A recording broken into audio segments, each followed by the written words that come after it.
One of the most common questions I get asked, or rather told, is that this strategy called co-living real estate investing is completely illegal. No more than 3 or 4 or 2 people can actually live in a home. This is the common perception of co-living, is that it's illegal and it's crazy. And so today I'm going to give you some of the legal updates of what's happening legally in the co-living world. Can you actually have 3, 4, 5, 6, 7, some of our biggest houses have 11 people sharing them that are not related? Is that legal? Can I do that? What does that look like? What are the strategies around that? So without further ado, let's dive into the legalities of co-living. So here are a few updates that I think are really, really positive. And for the most part, we're not seeing across the nation. And keep in mind, I have students in probably 45 different cities around the United States doing co-living. So I have a very intimate look and feel for where my students are getting resistance, where they're not getting resistance, what those cities are saying, what they're not saying, how they're actually going about. Are they actually actively hunting down co-living? Or is it only if a person complains? Across the United States, we're only really seeing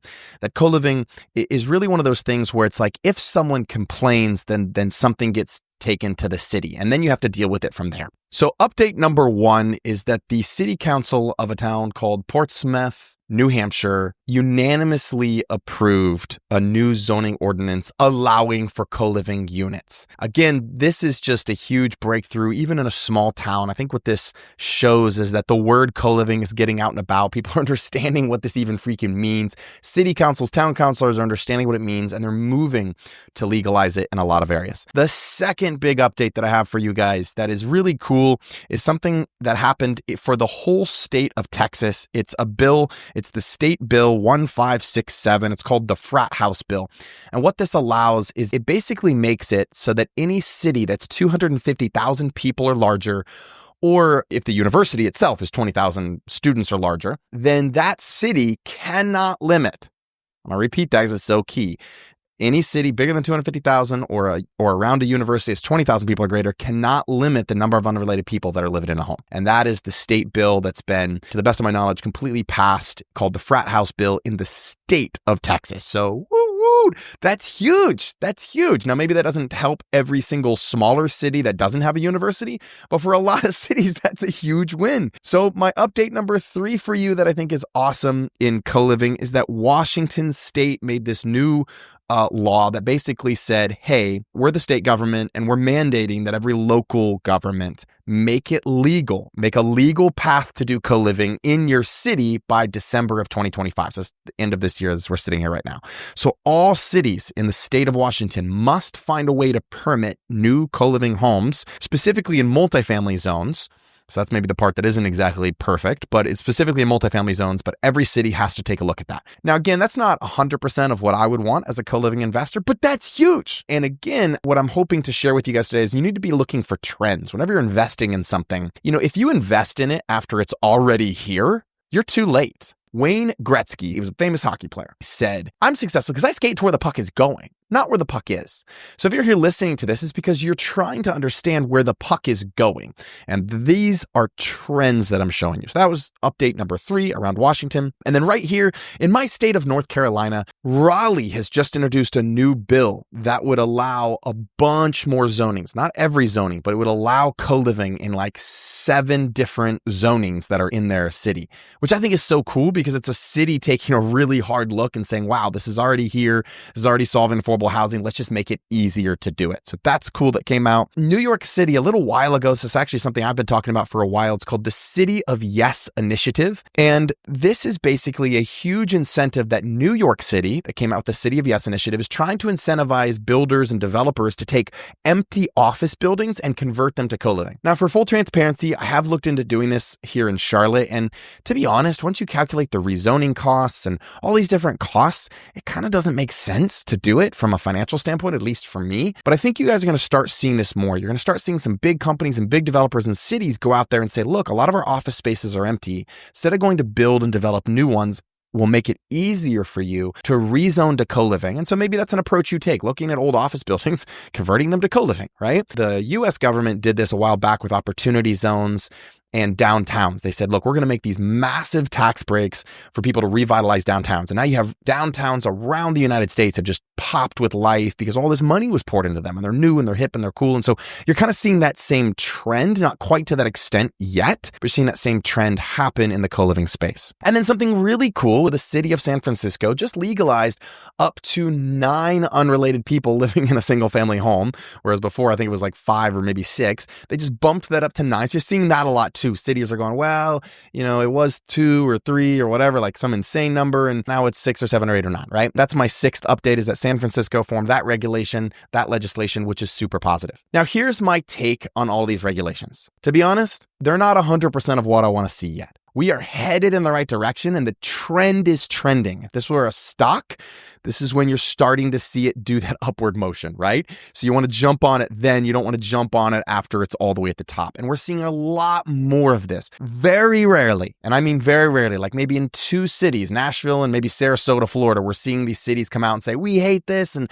we're going to fight it. But in almost every other city that actually recognizes they have an affordable housing problem, which is most cities in America, they're doing everything they can do to make this legal, to make this easier and easier to do. So that in my mind is a huge step for co-living in the right direction. And what I'm also really proud of is a lot of these cities are frankly redoing zoning that is just frankly outdated and extremely discriminatory. So for example, there's a county in Georgia. This is how their zoning still reads: up to 5 unrelated, unlimited number of related, and an unlimited number of domestic servants. So somebody that I know went ahead and just made everybody sign this thing because the city was getting on them and said, we're domestic servants, just to throw it in the city's face that like, this is completely BS. And you're seeing a lot of these outdated rules and regulations that were originally designed to regulate prostitution houses and were originally designed to regulate, a bunch of undocumented immigrants from all living in a house together. But they were not designed to regulate what we have going on, which is professional co-living that's well done, that's clean, that's quiet, that's safe, that's run by a professional property management company with private locks, with private doors, with safety, with cameras. That was not designed to regulate that. And that's why I'm really proud also. One other update that I forgot to mention is that Raleigh also recently changed the wording. They said, we get it. It's not a boarding house. It's co-living. And so they mandated in their laws and their rules, they changed the wording of boarding house to co-living, which I thought was cool. And it's a right step. It's not where we want it to be, but it's the right step. So that's kind of how I'm viewing all of these changes. And I wanted to give you guys those really cool updates. Now, what do? I still think we're in what we call the middle ground. We're in where some of you that are out there that are risk takers are willing to step out and see the trend, and you're going to get the greatest reward, because in life, there's a risk reward balance. And so by stepping into this space now and investing in co-living real estate, you're going to get the highest cash flow. You're going to have the least amount of competition. 5 years from now, 10 years from now, there will not be that. This will be way more accepted. That is my prediction. And that is the trend that I am seeing where this is going. So what do we do in the middle ground? I remember I reached out to one of the biggest tech companies in the entire co-living space right now. And I asked their head legal counsel what they were doing to fight this. And he said several things. He said, 1, we are going in, we're helping these cities rewrite their zoning laws to include for co-living because a lot of them are outdated and discriminatory. He said, the second thing you've got to do, and he said, trash cans and grass, Sam. And I was like, like, what do you mean trash cans and grass? He goes, most people get reported to the city because they didn't take care of their trash cans and they didn't take care of their grass.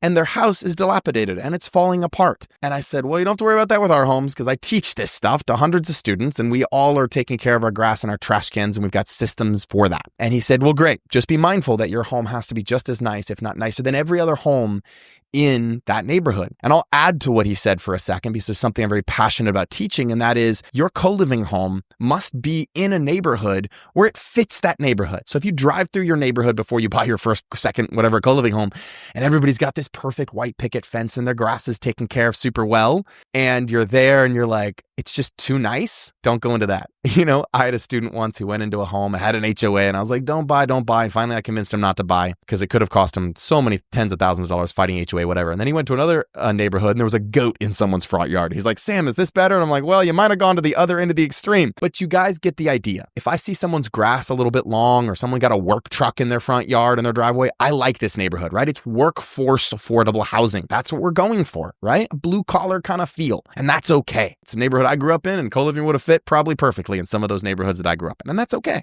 Going back to what I was sharing about, how do we do this in the meantime as these laws and rules are getting updated? Well, you have to have a practical strategy. That practical strategy is trash cans and grass, taking care of your home. And then you have to have a legal strategy. And one of the things that I've spent tens of thousands of dollars creating for myself and my students is a legal strategy that doesn't involve leases. It involves membership agreements. So right here, if I have one home and in this home, I own it in an LLC, instead of leasing it out to 8 different individuals and me having to come to the city if they ask me and say, yes, I do have 8 leases, because I can't lie. What I do is I just lease my home to one other company. So consider it a corporate lease, just one lease to another company. And this company is called a membership company. Think of it like a fraternity club or a country club. And this company has hundreds of members, and they don't even sign a lease. They sign a membership agreement that allows them to have access to one of the rooms, allows them to come and go, allows them to have amenities of being a part of this club. And that you get a lot more protection even under federal government rules and laws that protect certain membership-based organizations. Now, again, I'm not a lawyer. I'm not trying to be here giving you legal advice, but I'm just sharing with you some things that we've done, and you have to set it up correctly. It absolutely has to be set up correctly for it to be a membership-based company. But what I love about America is that there are these different ways and systems, and we get to be creative within the legal structure. So I'm not trying to get around any rules. I'm trying to create a good faith legal argument for how I can operate in almost any city. And I know I'm going to get some hate for this in this video, and I know some of you are going to disagree with me, and some of you think I should follow the letter of the law. And I'm not trying to be Robin Hood 100% here, but I'm trying to be Robin Hood like 50%. Let's get this straight, guys. We're 7.3 million affordable housing units short in America. 600,000 people in America will be homeless tonight. I'm going to do what I can, regardless of what your comments say in the video. I'm going to do what I can to provide affordable housing. And of course, as an investor, make a good return, yes, but also to provide workforce and affordable housing for people who need it, as long as it's safe and it's clean and it's quiet and it's affordable, right? And that's what I'm here to promote. It's going to take a few years for laws and systems to kind of update it. Had to do that with Airbnb, and now you see what they're doing with the Airbnb regulation. Uber was the same way, had the same thing. You had all these rules and laws and different things that had to be updated for allow Uber, but Uber pushed the limit. And if you're out there and you're considering being a co-living investor, you're going to be out there. You're part of this tribe, this community that's out there, that's getting the highest returns in the entire real estate space right now. In my opinion, this is the fastest way to achieve financial freedom in the marketplace today. And so yes, there's some of that gray area that you have to operate in depending on what jurisdiction, but you need a practical strategy and you need a legal strategy. And I'm just trying to give you guys the real on this channel where you come for your co-living advice. So I want to update you on the positives, and I want to share with you how we're doing this in a big scale now that we've been able to scale to hundreds and hundreds of units and thousands of units in our community, in the students that we have. I've even had code enforcement officers actually walk some of my co-living homes, my 8-bedroom, my 9-bedroom, my 10-bedroom homes. And really what they're looking for is there an egress? Is this home safe? Are there carbon monoxide detectors? Are there smoke detectors? Can someone get out if there's a fire? Which is great. That's what code enforcement should be doing. Is this home clean, quiet, and safe? When you walk in one of my homes, it's beautiful. It's like an Airbnb. It's got that vibe and that feel. Now, no, it doesn't have a pool or a hot tub or anything like that, but it feels good. And I think we're getting a really positive response from the code enforcement community, at least in the areas that we're in. And so that's been really positive. Now, you need to be in a tribe, right? I want to invite you guys to take part in one of my 5-day co-living real estate challenges where you can kind of be in a tribe, right? When you're going out alone and you're making real estate and you're charging towards financial freedom, you need people around you to protect you. And that's what I'm trying to provide through this community of people. I'll end with some news that came out a little while ago about a company that actually was very near and dear to my heart. It was called Docked CoLiving. And they recently got shut down in St. Pete, Florida by the fire marshal. Now, a lot of people came out with that when that came out and they said, see, co-living's illegal, it's risky, it's all these things. Well, I want to pull back the curtain a little bit on this because I have some intimate, detailed knowledge of that. A couple of my students actually had homes that were managed by Docked CoLiving. And what I understand about this situation is that it was a little bit of a personal vendetta. And that the person that was up against Docked actually personally knew the fire marshal and called in a favor on the fire marshal to shut down these homes. Now, what I also know is that some of my students that had homes that were managed by Docked, which got shut down by the city fire marshal of St. Pete, Florida, they literally took their home and got it managed by another company that didn't get shut down, and they are still doing co-living and they are still thriving, and they just launched their 3rd or 4th home. And so there's more homes going live in that area because freaking everybody knows St. Pete is an expensive expensive ass city and needs this type of affordable housing. And so one of my things that I would recommend that people do is, I always talk about complying. If the city wants to pick a fight with you or whatever, we're not in the stage of this game yet where you can stand on a really powerful law, unless you're in the state of Colorado or Washington or Oregon that have these state bills that you can stand on. But otherwise, you need to be nice. You need to not flip your neighbors off. You need to think through parking. These are the things that I teach, that your home fits that area. Now, if it comes to there being a personal vendetta, that's going to be a really difficult thing to get around. But I'm just saying, be wise about it. Of the thousands and thousands of units that I'm seeing across the nation, this is not the trend. And this is the exception and 100% not the rule. And so I would encourage you guys, be nice, be generous, follow the codes when you're building out your homes, get it permitted if you need to. That's what I recommend, right? Especially depending on what state and city you're in. But just know that even in St. Pete, which ironically, St. Pete doesn't have any regulation about how many unrelated people can live together, which also kind of blows my mind. So it's actually a very open city to co-living. There was just that the fire marshal deemed them that they weren't safe, right? Which is a really personal kind of fight. I think it was total. I think it was blown out of proportion. And I think that it could have been de-escalated if the right people were communicating in that situation and the neighbor that had the personal relationship could have been taken care of. But I also know that a lot of those co-living homes are still co-living homes and just kept going on. So ultimately, I'm trying to share the real with you guys, and you guys have to make your own decision. But for us to be in this game and get thousands and thousands and thousands of dollars a month in co-living, and also have the mission. Hopefully you hear that I'm not just here for the money. I'm here for the money, I'll be honest. But I'm also here for the mission of this. I lived in co-living homes for 13 and a half years, and I'm inviting you to be a part of that mission and also to be a part of the cash flow that we get to enjoy through the asset class of co-living. I'll see you on one of my 5-day challenges. We'll deep dive into legalities there too. God bless you guys.